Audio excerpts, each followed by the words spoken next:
Hey, and welcome into the next lesson. Before we move on to the theory of the subject, let me ask you right away to think about the current position.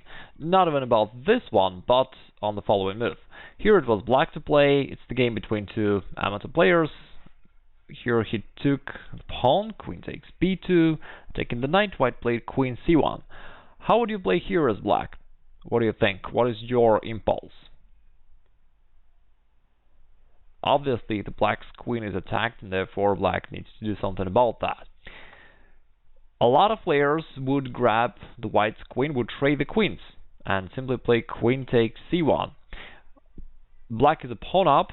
Overall, going to an endgame looks like a good idea, and black does not waste time retreating with the queen. Am I right? Actually, no. Why is that so? Because there is a rule which says to take is a mistake.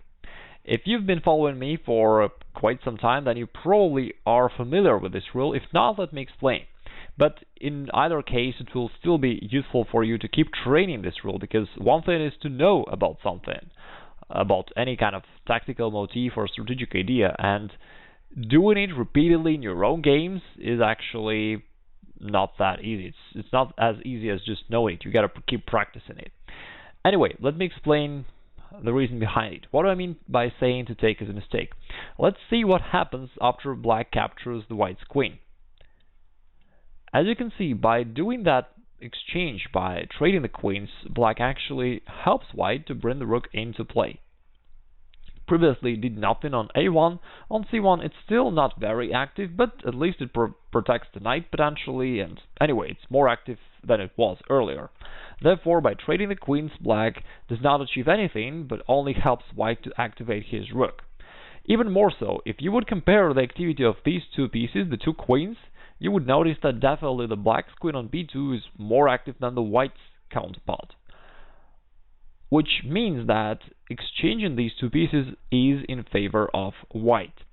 We talked about it earlier that the fundamental idea of the chess game is the idea of activity. You gotta try to keep your position more active than the opponent's pieces. And that is also the thing that you need to consider while thinking about an opportunity of an exchange. Alright, let's think about another thing. If you don't want to take there, then what would you do? Going back is also not a very promising thing, because men naturally want to attack. But in this position there is the way to do that. It's to move bishop to a3. If you found it yourself, great. If not, no worries, we'll keep training. What's the point of this move? Black is not only protecting the queen, but is also actually threatening white to capture. Now notice the difference. Now in case white takes, which is like obviously a bad option, now this time it helps black to activate his bishop and to double attack the white's pieces. In the actual game, white did something else. Instead, he played pawn to e4 to provide an additional support for the queen with his dark squared bishop from g5. But black continued with queen to b4 with the discovered attack of the queen, preparing bishop b2 on the next move, which he did play, and black is winning. Actually, in the game, I'd play rook b1, but anyway, black can take here the material, and as you can see, and at the very end of this line, let's say white takes, black recaptures, and black has a whole extra rook, and therefore black is definitely winning. Going back to the starting position of this example, you may notice that just by not trading the queens, but keeping up the pressure, black managed to win the game almost right away within just a few moves. While if black would take on c1, well, he's just a pawn up, but that would be a long game after that, and the result is unclear. That's the power of this idea. And this is a counterintuitive idea. Most people fail, actually, at this stuff. But if you know the rule to take is a mistake, you will always try to find an opportunity to do it better. Now, there's one distinction I gotta make here. By saying to take it is a mistake, I imply the positions of an exchange of equal pieces, just like in this case, an exchange of two queens. But if we would take a step back and look at this position where black could just grab the pawn for nothing, then definitely you should take. In that case, it's not an exchange, you're winning the material. And if you can win the material with no danger, certainly you should do this. And in such positions, you definitely need to take. But when it's the position where you are considering an opportunity of an exchange, then you need to apply the rule to take as a mistake. Here is another example, the game between Carlsen and Nakamura. It was black to play here, and black played pawn to d5. What would you play here? I hope that after knowing the rule, you know that you should refrain from making this automatic reaction and taking the pawn on d5. And most of the people would just do that. Whenever they see an opportunity to take, they would just do this, because it's in our human nature to simplify the things. We dislike when there is some complexity, when there is a tension, there are many opportunities, we're not sure which one to pick, we want to simplify things. But in chess, you'd better keep up the pressure, and just remind yourself that keeping the pressure is just as unpleasant for you as it is for your opponent. So this could be an idea which may just help you feel better about this. Anyway, let's just analyze for the sake of clarity, what would happen if white just goes ahead and takes there on d5? We can see that it helps black to, first of all, bring the knight into play with the tempo. Now he's attacking the white's bishop on e3, the white's knight on c3. If white keeps taking there, then it would also help black to activate his queen. And as a result of this exchange, you can see that there are a number of changes in the position. Black activated his queen. He opened up the diagonal for his bishop. White has the weak pawn on d3, which black will easily attack with the support of his heavy pieces like rook to d8, and he will easily increase the pressure over that pawn on d3. It is actually a disastrous position for white. It's probably losing, and it happened just because white gave up the pressure and took on d5. Let's see what are the other alternatives. Let me go back to the starting position. What else can white possibly play here? Potentially white could have pushed the pawn forward. This is the move that is definitely worth considering, but in the current position it does not really work because black does not have to retreat. Instead he can counterattack by pushing the pawn to d4. And then, if white captures the knight, black recaptures, and thanks to this double attack, black will take back one of the pieces on the next move, and at the same time his position is again becomes just really active. It's probably not what white wants as well. So let's go back. Finally, what should white do? Well, if you just think about the black's advancement d5 and ask yourself, is there any threat here? You would notice that black is actually not threatening to take one of your pawns because these pawns are already protected. The only real threat that black has is to push the pawn forward to d4 with a double attack of your minor pieces. And therefore, that's the only thing that you need to address. Carlsen addressed it by simply playing bishop to f2, removing his bishop from this potential double attack, but more importantly, he keeps the pressure. Later on, he won the game. It was a long game. It's irrelevant to our subject. That's why I will not show you the entire game. But just notice how Carlsen keeps the pressure and refrains from this impulsive decision to take on d5.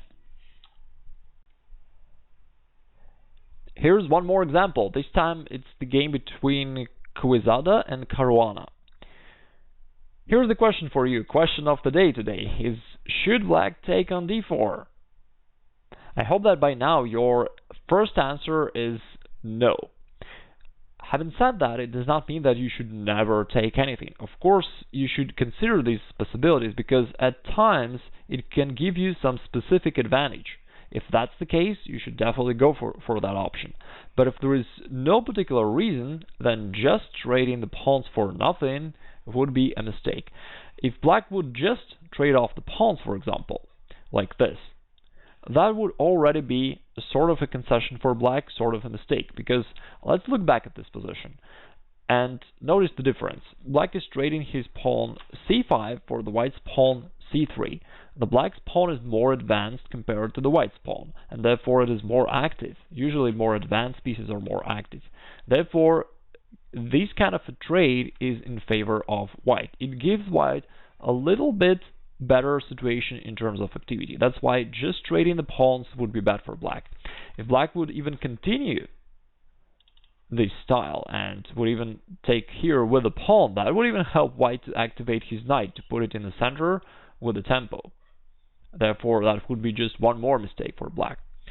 Going backward, taking is not a good option, but in this particular position, Caruana noticed an interesting tactical trick.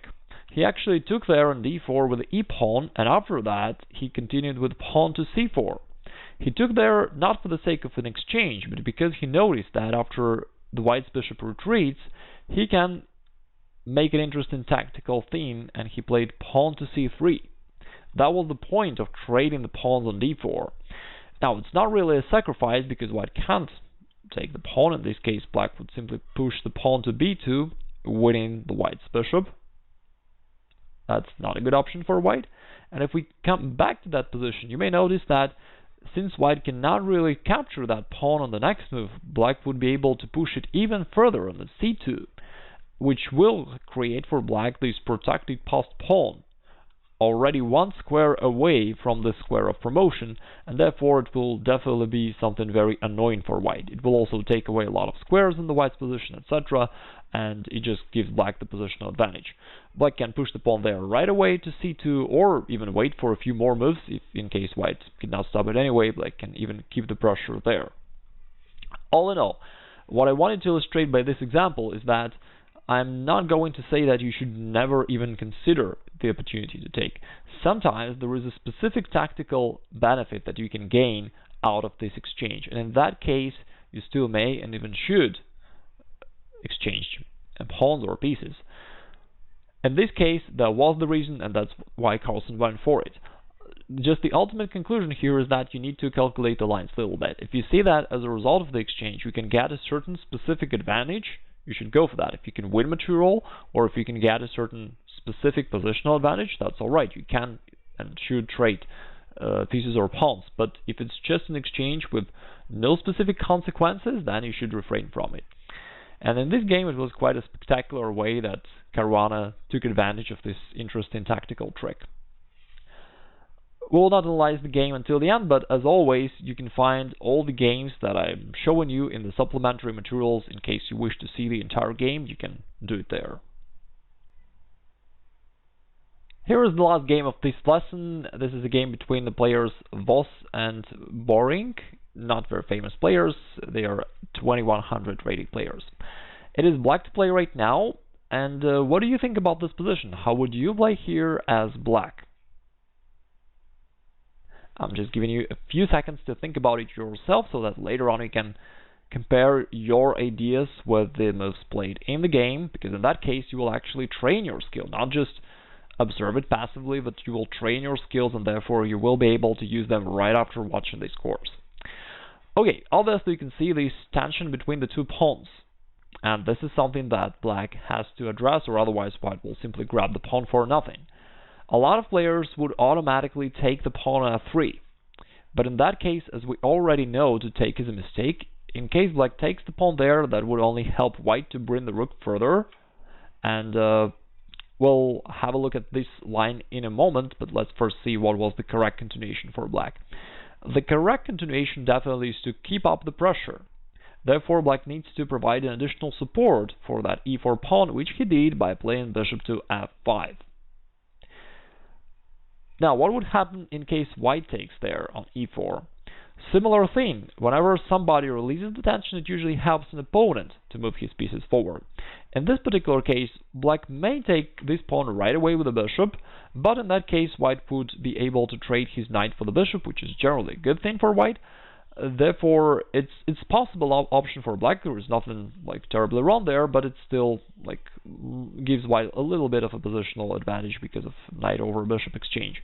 Instead, black could do even a better thing. He could possibly play bishop to g6, saving this bishop because there is no way for white to save this pawn anyway, and black is going to capture it on the next move with the knight. For example, if white plays queen d1 to just remove the queen from danger, black captures on e4, and then recaptures with the queen, and then notice that because white released the pressure, took on e4, it actually helped black to bring the queen forward to an active square. You may notice that it's a pretty interesting thing. Whoever releases the tension usually appears to be at a disadvantage, and that's a really common theme.